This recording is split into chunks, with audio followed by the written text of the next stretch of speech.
नमस्कार दोस्तों, काफी समय से इंतजार हो रहा था कि जो प्राइम मिनिस्टर मोदी हैं और जम्मू कश्मीर के जो लीडर्स हैं उनके बीच में जो मीटिंग होने वाली है उसमें क्या होगा। तो फाइनली ये जो मीटिंग है कल कंप्लीट हो गया और इसको देखते हुए आप यहां पर देख पाओगे प्राइम मिनिस्टर का ट्वीट है, our democracy's biggest strength is the ability to sit across a table and exchange views. यहां पर अच्छी बात है कि हमारे डेमोक्रेसी के अंदर हम भले ही कितने भी विरोधी हो सकते हैं, अलग पॉलिटिकल विचारधारा से हो सकते हैं, लेकिन यहां पर हम बात कर सकें, ये एक सबसे बड़ी चीज है। I told the leaders of Jammu and Kashmir that it is the people, specially the youth, who have to provide political leadership। मतलब कि जो भी जम्मू कश्मीर के अंदर अब आगे होने वाला है वहां पर यूथ का बहुत बड़ा योगदान होगा, ऐसा कहना था प्राइम मिनिस्टर मोदी का। तो इस वीडियो के अंदर हम बेसिकली समझेंगे, जानने की कोशिश करेंगे कि क्या हुआ है मीटिंग के अंदर, क्या बातें रखी गई हैं पॉलिटिकल लीडर्स के द्वारा, उसको लेकर फिर प्राइम मिनिस्टर मोदी का क्या जवाब आया है और फर्दर फ्यूचर हम क्या देख सकते हैं जम्मू कश्मीर को लेकर। तो काफी कुछ जानने को है, चलिए आगे बढ़ते हैं। अगर आप यूपीएससी की तैयारी कर रहे हैं तो इसके बारे में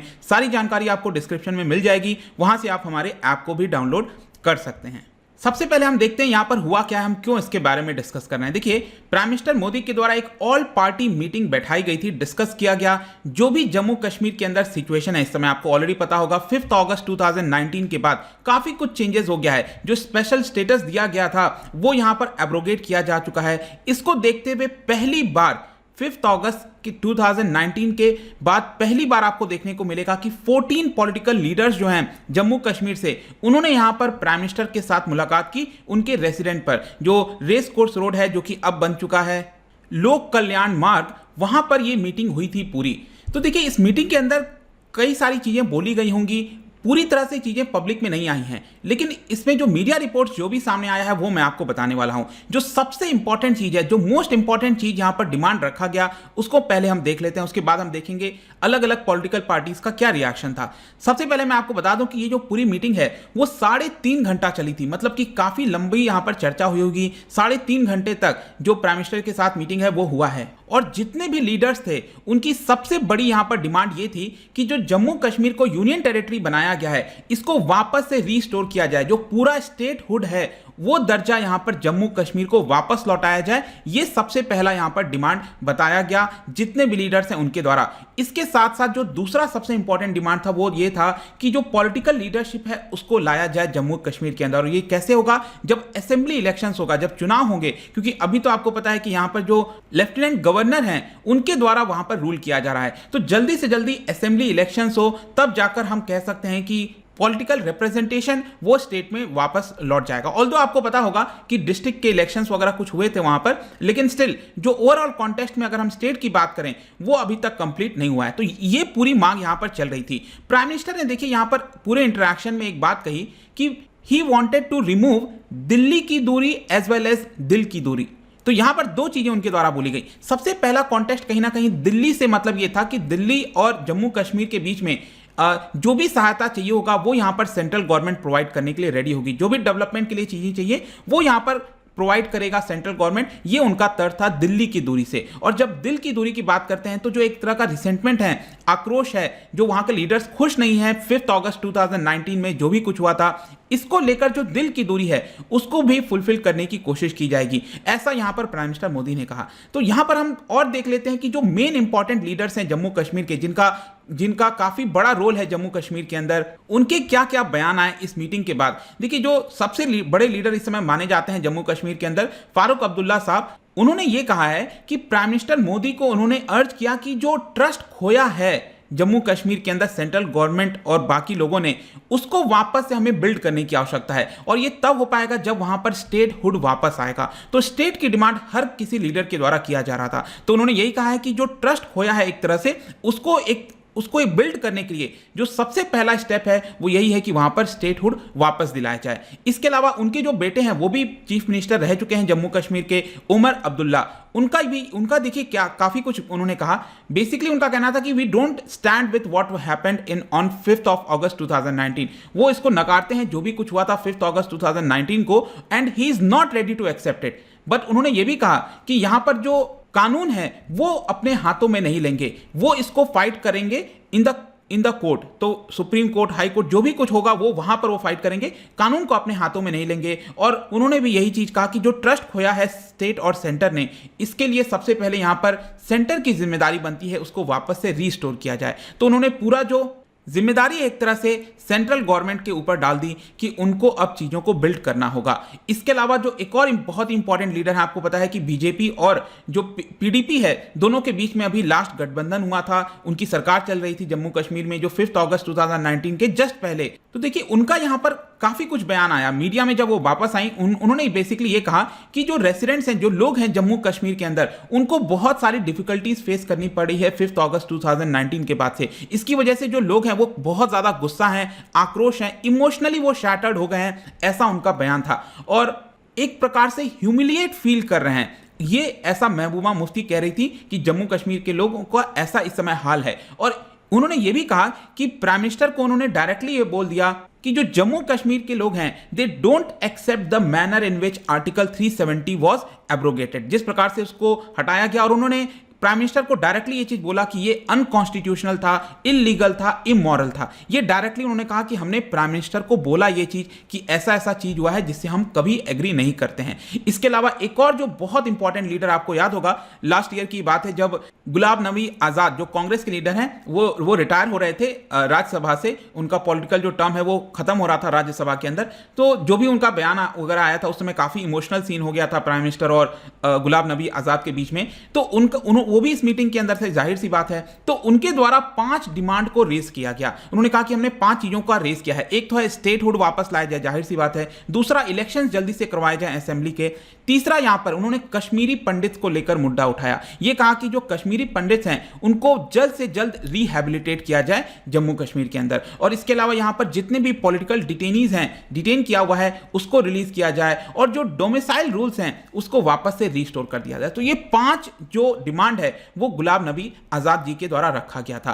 अब इन सारी चीजों को देखें अगर हम, तो प्राइम मिनिस्टर मोदी का क्या रिस्पांस आया, ये काफी इंपॉर्टेंट हो जाता है। देखिए जो सोर्सेज बता रहे हैं उनका ये कहना था कि जो प्राइम मिनिस्टर मोदी हैं वो काफी पेशेंटली उन्होंने सुना, सभी के सजेशंस को देखा, इनपुट्स लिए सभी पार्टिसिपेंट से, और वो खुशी जता रहे थे कि सभी ने काफी फ्रैंक और ऑनेस्ट तरीके से अपने व्यूज को शेयर किया है प्राइम मिनिस्टर के साथ। आपने देखा ही जिस प्रकार से यहां पर अनकॉन्स्टिट्यूशनल, इलीगल, इमोरल शब्द का प्रयोग किया है। तो इसको लेकर प्राइम मिनिस्टर खुश थे कि ऑनेस्ट तरीके से, सही तरीके से उन्होंने अपनी बात को यहां पर रखा है। And it was an open discussion जहां पर कश्मीर का फ्यूचर क्या होगा इसको लेकर बातचीत हो रही थी। लेकिन यहां पर जो स्टेटहुड, जो सबसे बड़ा मुद्दा था, स्टेटहुड लाया जाए और इलेक्शंस कंडक्ट कराया जाए। इसके लिए प्राइम मिनिस्टर ने साफ तौर पर कह दिया है कि जब तक डीलिमिटेशन एक्सरसाइज का रिपोर्ट पूरा नहीं हो जाता उसके पहले हम ना तो इलेक्शंस कंडक्ट करा सकते हैं और ना ही स्टेटहुड वापस आ सकता है। तो इसको हमें समझने की आवश्यकता है। ऑल्दो मैंने इसको लेकर प्रॉपर कल एक वीडियो बनाया था, डीलिमिटेशन क्या है वो जरूर आप देख लेना। लेकिन बहुत ही शॉर्ट में मैं आपको जल्दी से बता देता हूं कि जैसे कि आपने देखा होगा आपके खुद के राज्य में, चाहे आप महाराष्ट्र से हो, उत्तर प्रदेश से हो, जहां से भी, वहां पर किसी पर्टिकुलर कॉन्स्टिट्यूएंसी को रिप्रेजेंट किया जाता है वहां के लीडर्स के द्वारा। जैसे कि उत्तर प्रदेश में अगर आपको पता हो तो जो टोटल लेजिस्लेटिव असेंबली सीट्स हैं वहां पर 400 से ज्यादा हैं। तो अलग अलग एरिया को रिप्रेजेंट करते हैं ना वो लोग, एक पर्टिकुलर पॉपुलेशन को रिप्रेजेंट करते हैं। तो अभी तक तो क्या है कि पूरे बाकी के हिस्से में भारत में आप देखोगे तो ये 2026 तक फ्रीज है। मतलब कि जो एरिया बटा हुआ है वो वैसे ही चलेगा 2026 तक, क्योंकि वो इंडियन कॉन्स्टिट्यूशन के आधार पर चल रहा था। लेकिन जम्मू कश्मीर में प्रॉब्लम क्या था अभी तक कि वहां पर जम्मू कश्मीर का भी संविधान था। तो जो भी डिलिमिटेशन होता था अभी तक वो जम्मू कश्मीर के संविधान के आधार पर होता था। अब आपको पता है कि जम्मू कश्मीर का कोई भी संविधान रहा नहीं है, तो सब कुछ इंडियन कॉन्स्टिट्यूशन के अकॉर्डिंग होना है।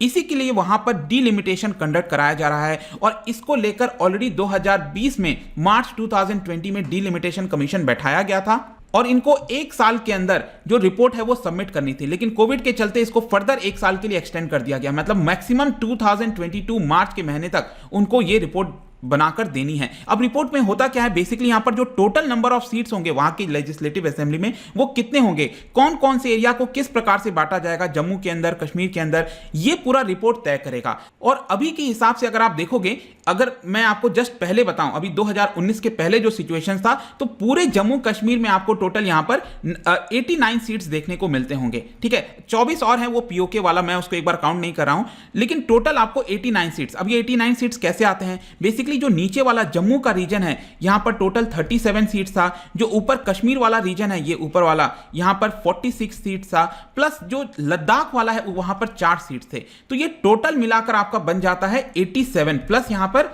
2 और सीट्स था जो कि आपका गवर्नर के द्वारा अपॉइंट किए जाते थे, तो ये टोटल 89 सीट्स हो जाता था। लेकिन जाहिर सी बात है यहां पर अब लद्दाख अलग हो चुका है, तो लद्दाख अलग हो गया मतलब अभी गवर्नर वाला अगर आप हटा दो मतलब कि 87 जो सीट्स था 87 में से 4 हट गया, ये बच गया 83।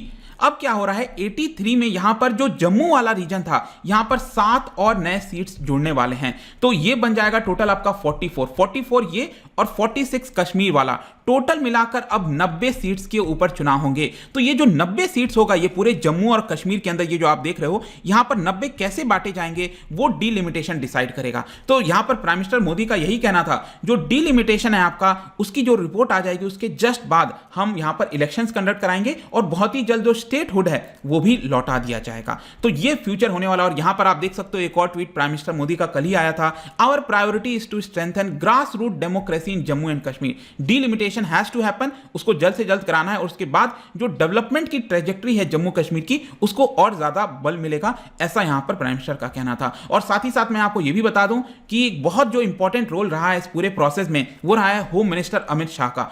उन्होंने भी यह कहा डीलिमिटेशन एक्सरसाइज और जो पीसफुल इलेक्शन है वो सबसे ज्यादा इंपॉर्टेंट है, वो एक बार कंडक्ट हो जाता है तो हम कह सकते हैं काफी इंपॉर्टेंट माइलस्टोन अचीव हो जाएगा and the central government is committed for all round development of Jammu and Kashmir. तो ओवरऑल कंक्लूजन इसका यही निकलता है कि यहां पर डीलिमिटेशन जो कमीशन, अब देखिए मैंने आपको बताया मार्च 2022 तक मैक्सिमम टाइम है, जरूरी नहीं है कि इतना लंबा खींचेगा, हो सकता है कि 1-2 महीने के अंदर ही यहां पर रिपोर्ट सामने आ जाए और प्रोबेबली बताया जा रहा है कि इस साल के एंड तक इलेक्शंस भी कंडक्ट कराए जा सकते हैं और मोस्ट प्रोबेबली स्टेटहुड भी वहां पर रीस्टोर कर दिया जाएगा। तो लेट्स सी कि किस तरह से चीजें आगे बढ़ती हैं, बट आई होप कि इस वीडियो के अंदर आपको सब कुछ जानने को मिल गया होगा। जाने से पहले एक बहुत ही इंटरेस्टिंग क्वेश्चन आपके लिए लेकर आया हूं। अगर आपको याद हो तो जब एब्रोगेट किया गया था आर्टिकल 370 तो कई सारे लीडर्स के द्वारा यहां पर इसका काफी ज्यादा चर्चा किया जा रहा था, हेबिस कॉर्पस।